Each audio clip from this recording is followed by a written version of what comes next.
Dave, how is she remembering him now?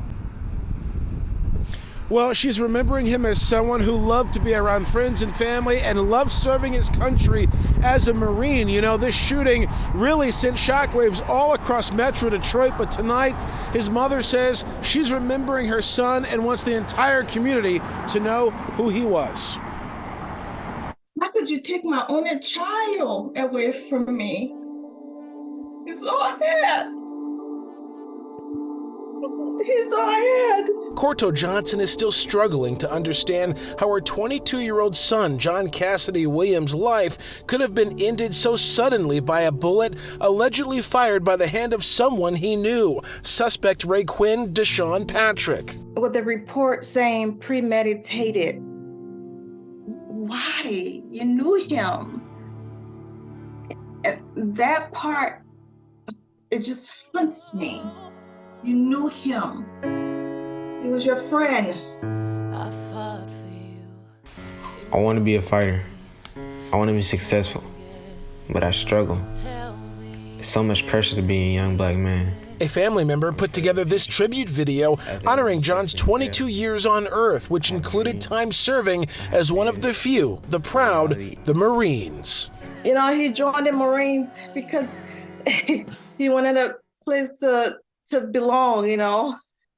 And he would always tell me, once a Marine, always a Marine. You know, I'm a Marine, always. I'll always be a Marine. I just want people to know who he was, you know. He was kind. He was a people person. Everyone that met him loved him. He didn't deserve that. He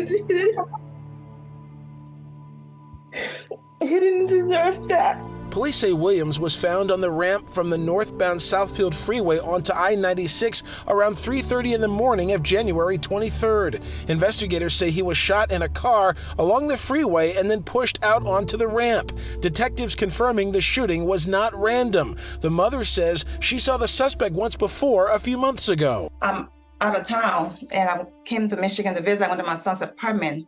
This young man was there with my son. Why? Why would you do that to someone that was so kind to you, you know? Mrs. Johnson says she feels like she's yet to wake up from a horrible dream and still has so many questions left in her mind. If anybody out there know anything extra about what happened to my son that could continue to help his case for him to get some justice, please, I'm begging you as a mother, please call the Michigan State Police and give them whatever information you have. And Mrs. Johnson says she's very thankful to the Michigan State Police for moving on this case so quickly and having an arrest before her son's funeral. Meantime, the suspect's case is scheduled for a probable cause conference tomorrow. Reporting live, Dave Kinchin, Fox 2 News. Now, you got to give credit to this mother who is still, just 2 weeks later, completely devastated by this loss and still finding the courage to speak with us tonight and to tell her son's story. Yeah, no doubt, and her strength is really completely remarkable. I mean, we were just just awestruck by her strength, her bravery, and you know, that's what a mother does. They fight for every answer in a tragedy like this, a tragedy that never should have happened in the first place.